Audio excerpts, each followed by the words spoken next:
llena de luz. Platiqué bastante.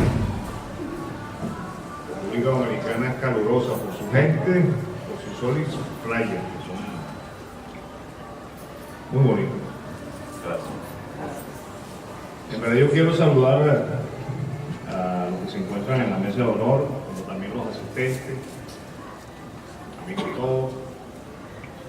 Aprovecho para resaltar la gran importancia que tienen los medios de comunicación social. Y hoy por hoy, conocido en las redes sociales, por ello los señores periodistas, damas y caballeros que se encuentran acá, y hacer reflexiones en este momento en resaltar la gran importancia que tenemos en educar, en dirigir a nuestra gente. Y quisiera leer, hay un escrito, pero no sé si lo voy a leer completo, que dice lo siguiente: reflexiones de la situación política en Venezuela. Y escribe una estrofa que dice: el socialismo, además de conceder satisfacciones y bienestar, debe enseñar principios y valores para que desde el núcleo central de las comunidades, como son las familias, conformamos familias, aprendan que el pueblo desempeña un rol estelar en la solución de problemas, en la satisfacción de necesidades y en la transformación de la sociedad. Sin querer, escuché algunas palabras entrando referente a algunas opiniones, algunos problemas que se están presentando posiblemente. Y eso es parte de las discusiones en las cuales de alguna u otra forma nutren, satisfacen y ayudan y colaboran a la solución de esos pequeños o grandes problemas que pueda tener un colectivo, una comunidad, una sociedad y, por qué no, una organización. Y en ese contexto, pues, siempre nos vamos a encontrar en muchas disyuntivas políticas, sociales y económicas, producto de ese concepto gregario, de agregación. El ser humano, por esencia, busca integrarse, busca comunicarse, relacionarse. Por eso lo importante de no permitir que nos transculturicen, que nos hagan perder la esencia de nuestra existencia como miembros de un país, de una nación, de una comunidad. Somos dominicanos, somos venezolanos y como tal debemos de sentir, no por el sentido del deber patrio, sino más profundamente por el deber nacional. Tenemos una historia grandísima. En estos días reflexionaba en ese proceso de integración que va más allá de lo que significó el libertador Simón Bolívar, el Patricio Duarte,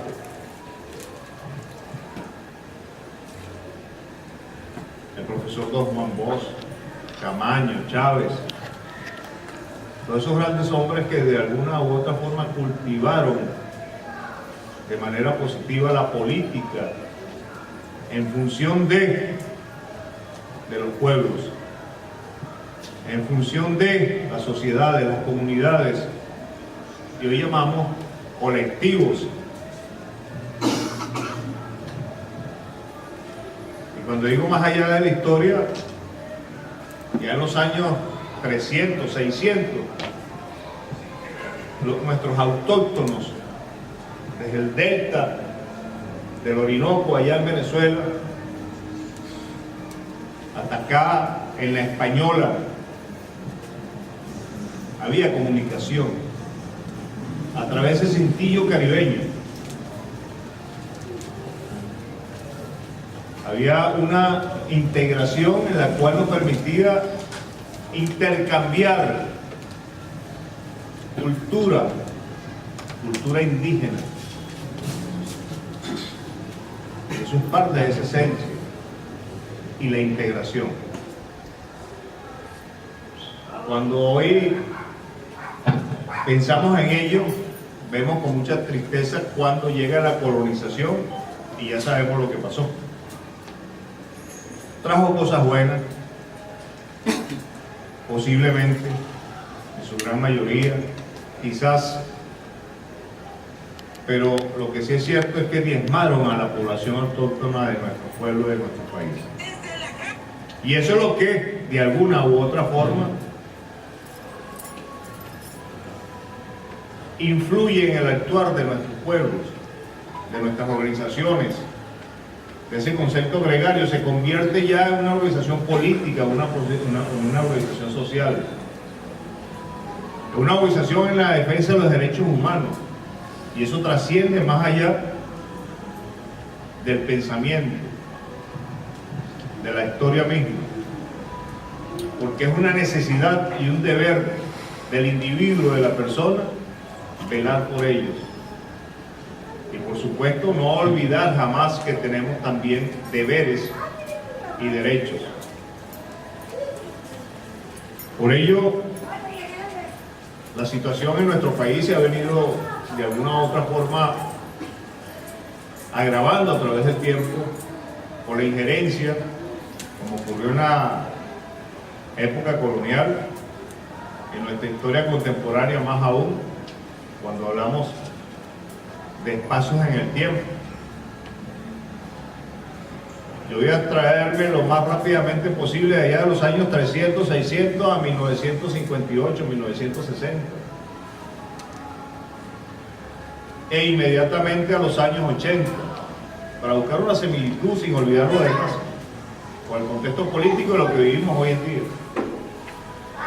Nosotros tenemos en los años 80, lamentablemente, una posición encontrada, producto de la necesidad, y eso originó pobreza, eso originó lamentablemente las luchas sociales, y cuando digo originó lamentablemente las luchas sociales, porque nos llevaron a tomar acciones violentas ante la no respuesta de un Estado, de un gobierno de la época. Estamos hablando de los años 80, en el 84, con aquello de llamada La Poblada. En nuestro país, con el Caracazo, en los mismos años 80. ¿Producto de qué? De la vulnerabilidad de la gran mayoría de nuestro pueblo, tanto en Venezuela como en República Dominicana.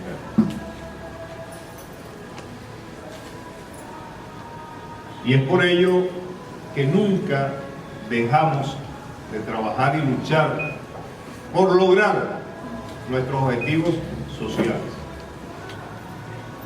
Lamentablemente nos encontramos ante la confrontación de dos sistemas: un sistema capitalista neoliberal salvaje, representado por el gran imperio norteamericano a través de sus gobiernos establecidos tradicionalmente, y nos encontramos a través de otro sistema como es el sistema socialista, que la diferencia radica en que en el capitalismo o en el neoliberalismo el objeto es sencillamente de dirigir las acciones políticas y sociales hacia pequeños grupos de interés.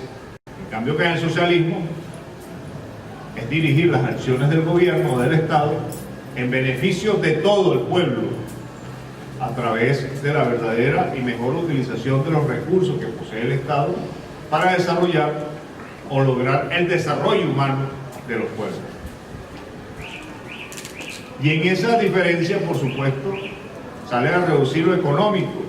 Y lo económico de un país va a estar traducido no solamente por el PBI, o no solamente por los recursos naturales que pueda poseer, sino también van a estar concebidos, por el esfuerzo de la población en su autodeterminación e independencia. Por ello, cuando hablamos de una confrontación entre dos sistemas,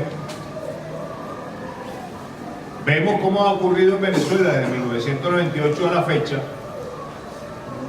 un proceso político que, a pesar de estar siendo sometido a un constante hostigamiento e intervención por parte de fuerzas foráneas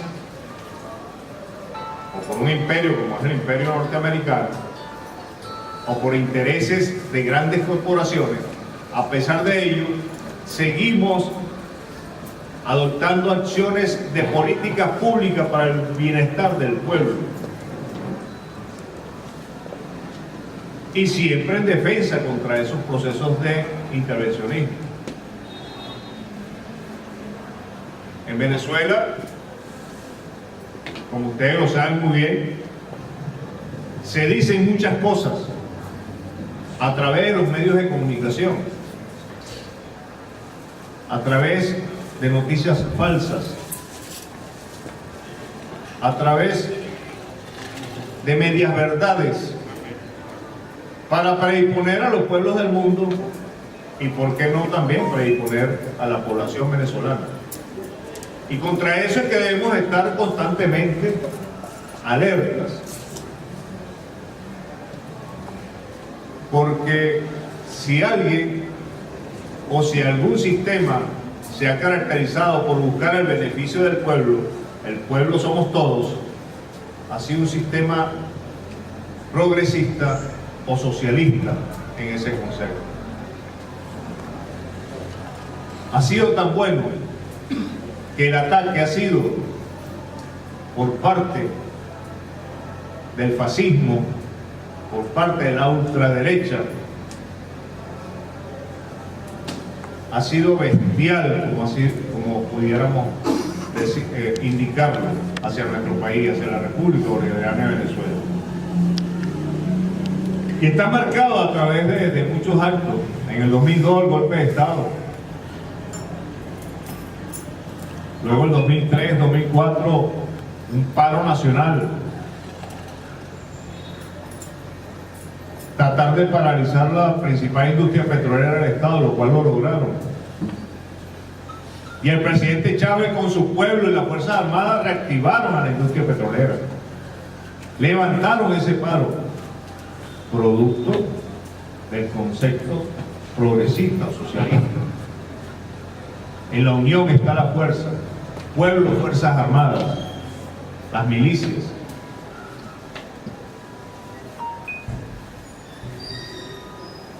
Y una de las características del proceso social o socialista en el país, fíjense que para el próximo año está destinado el 75% del presupuesto nacional en la inversión social, educación, salud, infraestructuras de vivienda, todo lo que pueda permitir el desarrollo humano de la población. Ojo, pero contra eso es que lucha el capitalismo, o que se levante la mano los recursos que ellos pudieran manejar de manera individual o con beneficios propios. Contra ellos es que nosotros tenemos que defendernos, porque lamentablemente toman acciones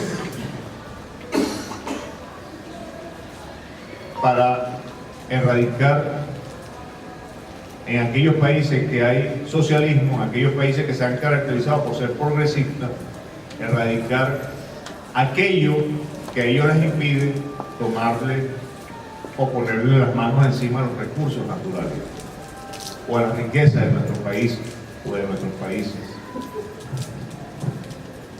Esa hegemonía está representada por el poder del norte, por el gobierno de los Estados Unidos y las grandes corporaciones. Yo siempre traigo a colación un concepto del profesor Dos Mambos, que es el pentagonismo, un libro que él, aquí lo carga, el pentagonismo. En él describe, Juan Bosch, en él describe de alguna forma, de manera espontánea y de manera muy abierta, con ejemplos, lo que significa el pentagonismo. No es más que el uso de las grandes corporaciones económicas y el poder militar que poseen los Estados Unidos para el dominio del mundo o de los pueblos, y más aún de aquellos que se resisten a ser subyugados por las políticas norteamericanas. Vemos recientemente una declaración contra Cuba, que ahorita en la ONU, nuevamente, por 10ª vez, sale victoriosa ante una votación contra el bloqueo que hay contra Cuba. Contra Nicaragua, le aplicaron la misma receta que le aplicaron a Venezuela desde el 2013 para acá, con un golpe suave, haciendo ver que las autoridades nicaragüenses y su gobierno son los que han generado el problema social en Nicaragua, siendo lo inverso. Estamos en un momento bizarro, en donde lo bueno es lo malo y lo malo es lo bueno. Lo que nosotros conocemos como dictadura, ¿conoceremos algo de eso? Claro que sí, conocemos algo de eso.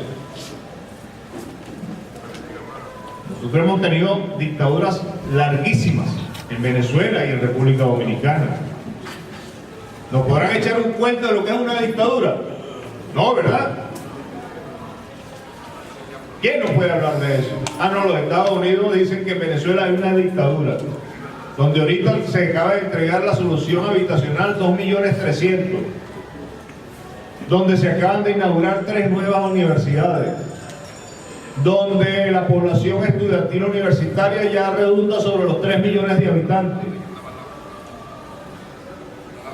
donde se construyen infraestructuras para la salud.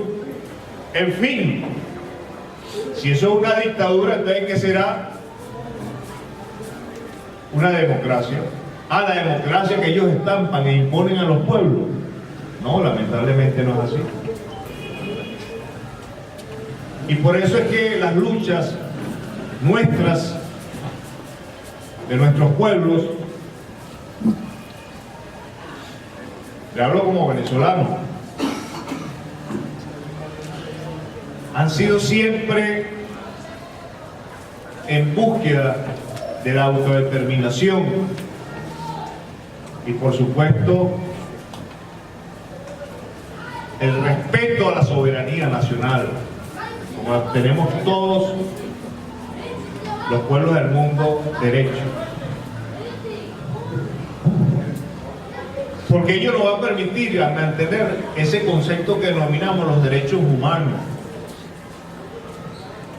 Cuando hablamos de los procesos migratorios, uno de los aspectos que han tocado para atacar a Venezuela. Venezuela siempre ha sido un país que ha tenido una inmigración de otros pueblos hermanos por muchos años, desde los años 50, desde la Segunda Guerra Mundial. Tal es el caso que llegaron europeos, italianos, portugueses, españoles, alemanes, y no solamente Venezuela, toda América Latina y el Caribe, huyendo de la Segunda Guerra Mundial, buscando otros objetivos, otras tierras, y contribuyeron al desarrollo de nuestros pueblos. Y no nos declaramos en emergencia, nos declaramos en emergencia. Yo no recuerdo que haya escrito que nos declaramos en emergencia porque nos estaban llegando en los procesos migratorios personas diferente a nuestras culturas. Todo lo contrario, contribuyeron. En Venezuela, ahorita tenemos casi 7 millones de colombianos producto de un proceso migratorio, el desplazamiento, la guerra civil, los paramilitares, la droga, el paramilitarismo, las mismas acciones contra la población por parte de los gobiernos de la derecha y ultraderecha que se han instaurado en ese país por mucho tiempo. Y Venezuela nunca levantó la mano a pedir alguna ayuda a la ONU porque teníamos un inmenso proceso migratorio hacia nuestro país. Todo lo contrario, Venezuela siempre se ha caracterizado por abrir los brazos. La misma República Dominicana, en los años 60, 70, una migración hacia nuestro país. Hoy constituyen alrededor de 60.000 dominicanos que viven en el país, familias. Nos intercambiamos, la cultura es la misma, pero hoy en día hablan de que en Venezuela hay un desplazamiento económico, político, ya no saben ni qué decir. Y resulta ser que tenemos en plena América Central un proceso muy delicado y grave que lo llaman la caravana migratoria.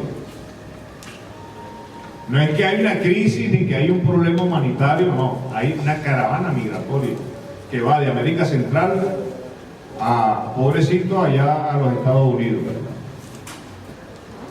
a extorsionar el fuero social, económico, político de ese país. Imagínense a lo que hemos llegado, ¿no?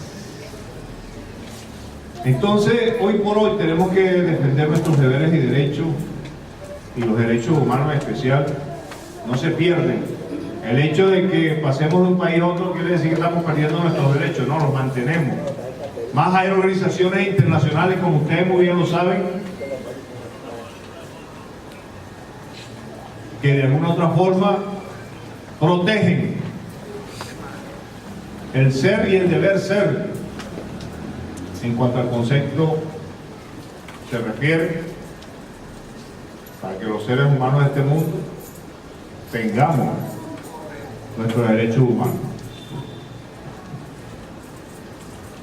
Hablar sobre Venezuela para mí no es fácil, amaneceríamos. Y en ese proceso de injerencia hacia nuestro país,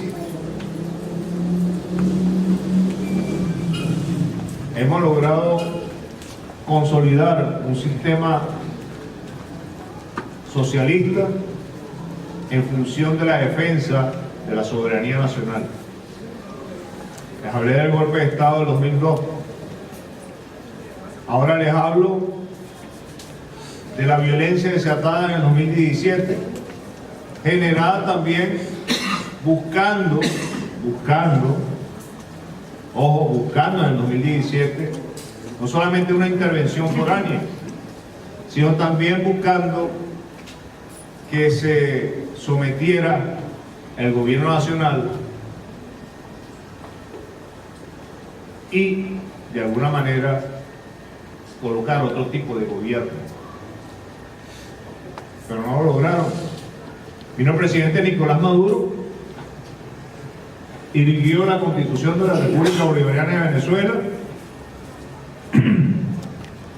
citó los artículos 348, 349, 350 de esta hermosa Constitución venezolana y llamó a una Asamblea Nacional Constituyente. Y eso fue lo que defendió el proceso político en nuestro país, la Constitución. Porque todas esas acciones violentas, todas esas acciones por parte de la oposición estaban fuera de la Constitución. A ellos no les interesa seguir manejando nuestra Constitución de la República Bolivariana de Venezuela. Por eso es que nosotros debemos de conocerla. La de ustedes deben tener en la mano y manejarla, profundizarla, porque es nuestra defensa. Es la mejor arma que tenemos. No son tanques ni cañones, ¿no? Esta es la mejor arma que tenemos, la Constitución de la República Bolivariana de Venezuela. Y contra ella es que se han girado todas las acciones de parte de elementos foráneos, lamentablemente de países hermanos, de gobiernos de países hermanos, y que hoy por hoy tenemos que seguir luchando y manteniendo, porque cuando uno cree en algo debe hacerlo a través del uso de la razón, a través del uso de la democracia y por supuesto respetando y llevando siempre en alto la Constitución de nuestros países, que es lo que nos va a dar a nosotros el fuero legal y constitucional para la defensa de nuestros países. Finalmente, yo quisiera desear en ustedes, como lo refería inicialmente con esta frase, con esta estrofa, y la vuelvo a repetir: el socialismo, además de conocer satisfacción y bienestar, debe enseñar principios y valores para que desde el núcleo central de las comunidades, de las organizaciones políticas, y por qué no, como nuestras familias, se aprenda que el pueblo desempeña un rol estelar en la solución de problemas, en la satisfacción de necesidades y en la transformación de la sociedad, siempre y dentro de los procesos constitucionales o de nuestra Carta Magna, como venezolano y por supuesto como dominicano. Muy buenos días, gracias.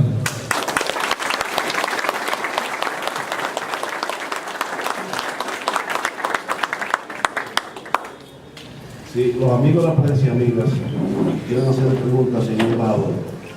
Vamos a darle el turno a ellos. Me trae al momento histórico, ¿no? Hasta 1998 los únicos que votaban en el país eran la clase media y la clase media baja. ¿Por qué? En Venezuela, antes de 1998, los centros de votación estaban estratégicamente distribuidos en las principales zonas, no populares, sino de clase media baja, de mayor acceso, donde se permeaba más a la gente desde algún punto de vista. Y por supuesto, la población que estaba alrededor de esos centros de votación era dirigida específicamente a unos puntos focales, y si la población era de 3 millones, nada más terminaban votando 1.200.000, por decirlo así. Entonces era o existía como se manejó en la Constitución de 1961 un concepto de la representatividad. Resulta ser que unos pocos representaban al pueblo ante un Congreso, y esos pocos eran los que decidían las acciones políticas y económicas del país. Ahí sí pudiéramos estar hablando de una minoría contra una mayoría, que es una masa del pueblo. Después de 1998, específicamente en 1999, cuando surge la Constitución de la República Bolivariana de Venezuela, nos encontramos entonces que dejamos de hablar de la representatividad, y la Asamblea Nacional trabaja en un concepto de participación, y hoy hablamos de lo que es el poder del pueblo o el poder ciudadano, y por ello la Asamblea Nacional Constituyente, porque el pueblo es la esencia, el origen de la Asamblea Nacional Constituyente. Y tenemos allí alrededor de ¿cuántos asambleístas, Iván? Más de 340. Más de 340 asambleístas tenemos en la Asamblea Nacional Constituyente, de todas las áreas del conocimiento y del saber y del ámbito nacional, desde un indio, desde un autóctono hasta un científico. y todos están trabajando en la Asamblea Nacional Constituyente para no solamente reforzar, sino para no solamente para reformar, sino para reforzar la Constitución y darle más empoderamiento, para que la mayoría sea la que exija. Por eso es que cuando me dicen de que si es una minoría contra la mayoría, yo le diría que están totalmente equivocados, que esta Constitución se ha mantenido y se mantendrá por la mayoría del pueblo venezolano. Es así que nos encontramos en un sistema en donde el proceso electoral se determina por la gran mayoría, no por la minoría. La minoría la vamos a entender es cuando vamos a un centro de votación y a los diferentes partidos políticos como existen, de oposición o que apoyan al gobierno nacional o el mismo partido del gobierno nacional, en este caso es el PSV. Dentro de todo ese contexto hay una mayoría y hay una minoría. Entonces resulta ser que, así como decía anteriormente, si un proceso que se ha mantenido por más de 20 años no ha sido por una minoría, ha sido por una mayoría que ha votado a favor de una constitución y de un proceso socialista.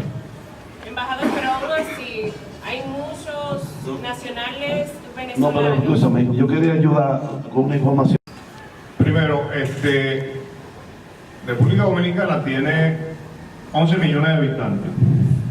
De 11 millones de habitantes, los venezolanos representamos, me incluyo, el 0,02%. Cuando usted me dice gran porcentaje, yo asumo en decirle 0,02% de la población dominicana. Dentro del porcentaje de lo que es los migrantes en este país de otras nacionalidades, el 80% es de la hermano país de Haití, el otro 20%, si no más recuerdo ahorita en este momento, de todos los demás países que llegan, desde españoles, vamos a terminar con los venezolanos, hasta los venezolanos. Y entonces se dice de que el segundo grupo mayor migratorio en el país son los venezolanos. Ah, claro, después de los haitianos son los venezolanos, posiblemente. Pero cuando vemos que representan nada más que el 0,02% de la población, pues no sé hasta qué punto, y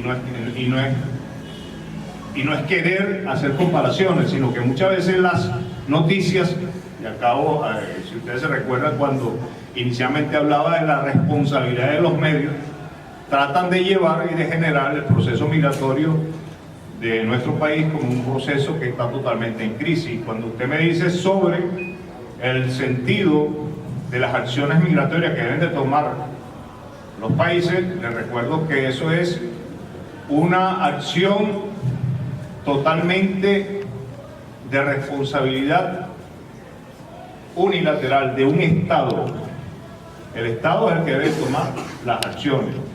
Nosotros, o los migrantes o los inmigrantes que llegan a un país, debemos de respetar las leyes migratorias y cumplir con ellas.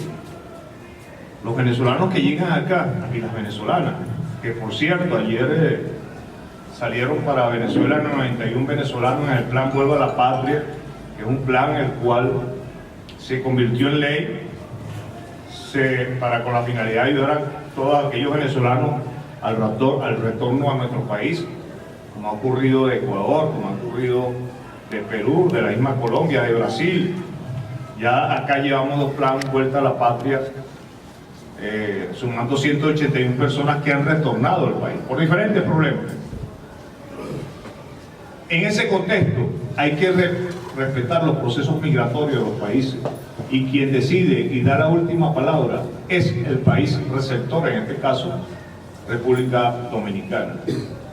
Cuando un venezolano o una venezolana llega acá, llega por su responsabilidad, llega con un pasaporte ordinario, compra una tarjeta de turista, viene con dinero en el bolsillo, que hace cierto tiempo en el país, después decide, por supuesto, quedarse y es una decisión de él hacer vida y contribuir, porque también se contribuye, así no tengo un proceso migratorio legal, al proceso de desarrollo de República Dominicana. Pero en comparación a otras décadas, sí hay más venezolanos, no tan solo aquí, sino en otras naciones. ¿A qué usted cree que se deba eso? ¿Cómo es la cosa? En comparación a otras décadas, hay más migrantes venezolanos en diferentes naciones, entre las que se incluye República Dominicana. ¿A qué usted cree que se deba esto? Usted sabe lo que es el imperio, ¿verdad? Usted sabe lo que es Donald Trump, ¿verdad? Sabe lo que es el presidente Obama, ¿verdad? Sabe el decreto contra Venezuela, una barrera económica contra Venezuela y financiera. Y conocerá también que ahorita, ayer, recientemente, el presidente Donald Trump acaba de sacar un nuevo decreto contra todas aquellas personas que tengan relación con Venezuela. O sea, que de la noche a la mañana, como usted dice, ¿a qué se debe que el proceso migratorio ha aumentado? Bueno, producto de que los venezolanos, como todos nosotros, tenemos el deber. Si le vamos a preguntar a todos los dominicanos por qué se han ido a los Estados Unidos, que son más de 1.800.000, bueno, también tendríamos que preguntarle por qué se han ido para Europa, por qué se han ido. Si yo le pregunto a un venezolano, también tendrá su respuesta. Entonces, de alguna u otra forma, no hagamos del proceso migratorio que lamentablemente está ocurriendo en diferentes países, porque son decisiones que toman algunos o muchos venezolanos de irse del país, como una acción en la cual está siendo generada por el gobierno nacional o por un proceso, un sistema político que lo menos que tiene es la culpa de lo que está ocurriendo, todo lo contrario. Es la acción por la cual otro sistema de gobierno, como es el neoliberalismo salvaje o el capitalismo, está tomando acciones a través de sus gobiernos respectivos para tratar de influir y, por supuesto, no solamente eliminar a un gobierno nacional, sacar al presidente Nicolás Maduro Moro del gobierno, sino también para desconocer la Constitución elegida por los venezolanos en 1999 y la cual nosotros tenemos que defender. Por eso que cuando usted me habla de un proceso migratorio, es un derecho humano de todos nosotros, de todo ser humano de cualquier país del mundo. ¿Cuál es la condición?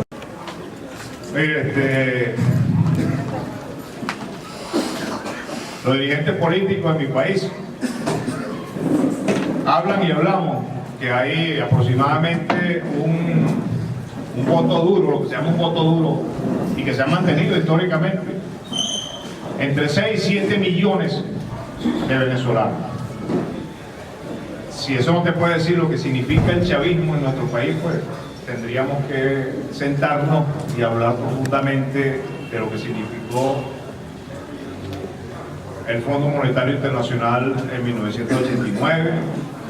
Tendríamos que hablar del Caracazo, lo que originó el gobierno de ese momento y la cantidad de más de 3.000 muertos que tuvieron, 3.000 muertos, productos del Caracazo, y muchas otras causas que llevaron a que naciera no un chavismo, sino que nacieran hombres y mujeres prestos a defender la patria, a recuperar lo que se había perdido, a lo que un acuerdo de punto fijo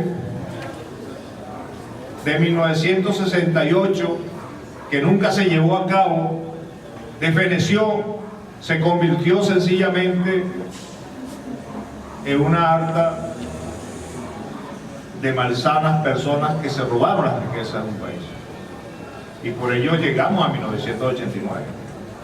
Venezuela fue un país hasta los años de 1970 con muchas virtudes económicas. Por ello hablamos de la migración no solamente de dominicanos, de gran cantidad de nacionales de muchos países de América Latina y del Caribe que fueron a Venezuela. Por eso en ese contexto podemos decir, no solamente hablar de un chavismo, sino de una conciencia generada por un hombre, por un gran hombre que se mantiene y se mantendrá en el tiempo, que es el comandante Hugo Rafael Chávez Frías. Los que me han apreciado desde un momento pudiéramos llegar a esas conclusiones de la condición sociopolítica del país. Desde el punto de vista